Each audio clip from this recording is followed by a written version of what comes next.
Hello guys, welcome back to our channel. My name is Sonam Chauhan. तो आज हम यहाँ पे डिस्कस करेंगे कि एमए फर्स्ट सेमेस्टर में आपके कितने पेपर हैं और मतलब कौन कौन से उनके नाम हैं। सो इसके बारे में बेसिकली हमने अपने सेमेस्टर का जो सिलेबस था वो डिस्कस किया था, तो सारी चीज़ें क्लियर आउट कर दी थी, लेकिन फिर भी बहुत सारी ऐसी चीज़ें हैं जो समझ में नहीं आती। तो सेमेस्टर में यानी कि अगर फर्स्ट सेमेस्टर की बात करते हैं तो बेसिकली कितने पेपर हैं, तो इसको लेकर के आज हम डिस्कस करने वाले हैं और क्या क्या चीज़ें आप उनमें पढ़ते हो, थोड़ी बेसिक बेसिक सी नॉलेज आज हम यहाँ पे डिस्कस करेंगे। तो फटाफट से वीडियो को लाइक कर दो, शेयर कर दो, सब्सक्राइब कर दो, बेल आइकन को प्रेस कर दो ताकि आने वाले जो भी वीडियोस है उनका लेटेस्ट अपडेट नोटिफिकेशन आप तक पहुँचता रहे। और डिस्क्रिप्शन में लिंक है सोशल मीडिया हैंडल्स, इंस्टाग्राम में, वहाँ पे आप हमें फॉलो कर सकते हैं क्योंकि वहाँ भी अपडेट वगैरह हम डालते रहते हैं। ठीक है, तो चलिए स्टार्ट करते हैं। तो सबसे पहले बताएंगे कि जो एमए फर्स्ट सेमेस्टर है आपका पॉलिटिकल साइंस का, तो उसमें कितने पेपर आपके होते हैं। तो पेपर होंगे आपके टोटल मिलाकर के आपके 4 पेपर होते हैं फर्स्ट सेमेस्टर में। पहला पेपर है, यहाँ पर हम सीसीएसयू की बात करते हैं, मेरठ यूनिवर्सिटी, चौधरी चरण सिंह यूनिवर्सिटी मेरठ की बात करेंगे तो उसमें एमए फर्स्ट सेमेस्टर इन पॉलिटिकल साइंस में आपके 4 पेपर होते हैं, जिसमें पहले पेपर का नाम है ट्रेडिशन ऑफ पॉलिटिकल थिंकिंग, यानी कि परंपरागत राजनीतिक चिंतन जिसको हम बोलते हैं। और परंपराओं के आधार पर अलग अलग कल्चर के बारे में आप इसमें पढ़ते हैं, जैसे Indian, Greek, Roman, European, American and third world, यानी कि तीसरा विश्व किसको बोलते हैं, जिसमें गांधी के बारे में आप पढ़ोगे, जूलियस नायर के बारे में आप पढ़ोगे। एंड इंडियन में जैसे धर्मशास्त्र, अर्थशास्त्र, ग्रीक में प्लेटो, अरिस्टोटल, रोमन में सिसरो हो गया, एस टी थॉमस एक्विनस हो गया, यूरोपियन में जेएस मिल बेंथम, और अमेरिका में डेविड ईस्टर्न वगैरह। ठीक है, तो ये सारी चीज़ें आपको अलग अलग कल्चर में स्टडी करने को मिलती है।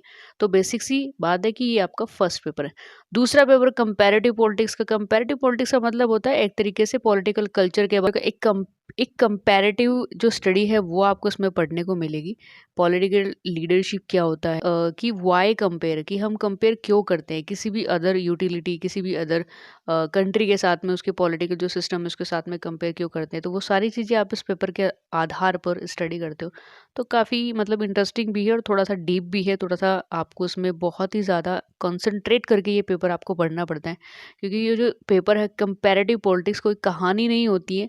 नॉर्मली हम ट्रेडिशन पॉलिटिकल थिंकिंग में कि अलग अलग कल्चर के जो थिंकर है उसके बारे में पढ़ते हैं, तो बेसिक सी बात है उनकी बायोग्राफी, वो कैसे हैं, कैसा उनका विचार, इस तरह की चीज़ें आप हमारे सामने आती है। लेकिन जब कंपैरेटिव पॉलिटिक्स की बात करते हैं तो काफ़ी हद तक चीज़ें ऐसी होती है कि भाई कॉन्स्टिट्यूशनलिज्म क्या होता है, ठीक है, और अलग अलग कंट्री के हिसाब से क्या क्या चीज़ें वहाँ पे, अगर हम पॉलिटिकल पार्टीज़ की बात करते हैं, प्रेशर ग्रुप्स की बात करते हैं, और पॉलिटिकल एलिट्स की बात करते हैं, लीडरशिप की बात करते हैं, तो बहुत सारी ऐसी चीज़ें हैं जो इंटरनेशनल लेवल पर स्टडी की जाती हैं।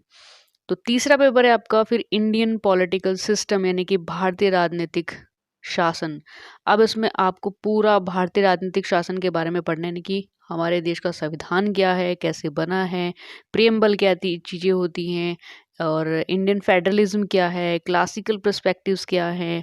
तो ये सारी टोटल, अगर आपने बीए में अगर पॉलिटिकल साइंस पढ़ा है, बहुत अच्छे तरीके से उसको स्टडी किया है, तो बेसिकली ये सारी चीज़ें आपकी यहाँ पर क्लियर आउट हो जाएंगी और आपको डबल डबल मेहनत नहीं करनी पड़ेगी। ठीक है, पार्टी सिस्टम क्या है इंडिया का, ड्यूल है कि सिंगल है, तो ये चीज़ें तो आप बहुत अच्छी तरीके से जानते होंगे कि भाई भारत में जो है वो जब भी इलेक्शन होते हैं तो कोई एक या दो पार्टी नहीं बल्कि बहुत सारी पार्टी इलेक्शन में उतरती है।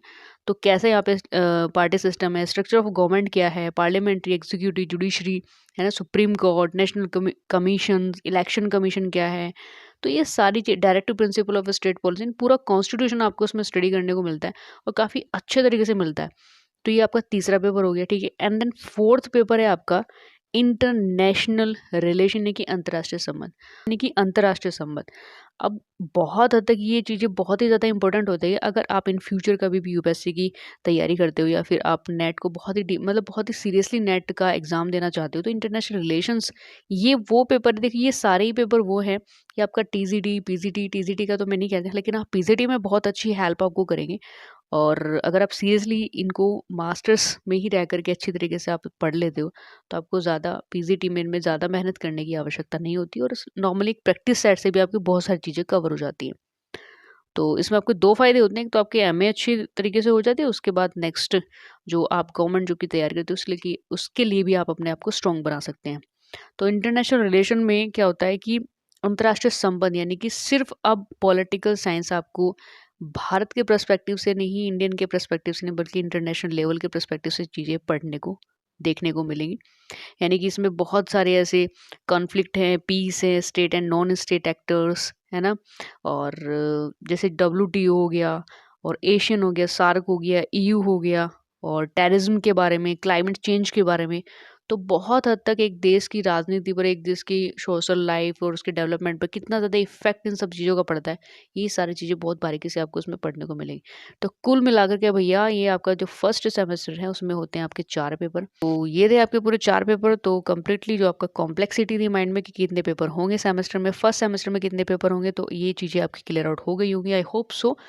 तो लेकिन हाँ, जो इम्पोर्टेंट क्वेश्चंस हैं उसको लेकर के भी हम वीडियो 1-2 दिन में लाएँगे, तो जो कि आपको एक्सटर्नल एग्ज़ाम में काफ़ी ज़्यादा हेल्प करेंगे, क्योंकि इंटरनल एग्ज़ाम में तो सिर्फ वही क्वेश्चन आते हैं जो कि आपके कॉलेज में आपके टीचर्स ने जितनी भी यूनिट कराई उसके हिसाब से वो आपको पेपर देते हैं। तो इंटरनल तो एक तरीके से होममेड एग्ज़ाम हो गए, ठीक है? लेकिन जो यूनिवर्सिटी के एग्ज़ाम में कौन-कौन से आपके क्वेश्चंस इम्पोर्टेंट हैं उसको लेकर के हम जल्दी वीडियो लाएँगे, जो कि आपको बहुत ही हद तक हेल्प करेंगे। तो मेक श्योर ये वीडियो लेक्चर आपको काफ़ी तक हेल्पफुल लगा होगा, तो फटाफट से लाइक कर दो, शेयर कर दो, सब्सक्राइब ज़रूर कर लेना, बेल आइकन को प्रेस कर लेना ताकि हर एक वीडियो का नोटिफिकेशन आप तक पहुँचता रहे। सो मिलते हैं नेक्स्ट इन्फॉर्मेशन के साथ में नेक्स्ट लेक्चर में, तब तक के लिए जय हिंद, जय भारत।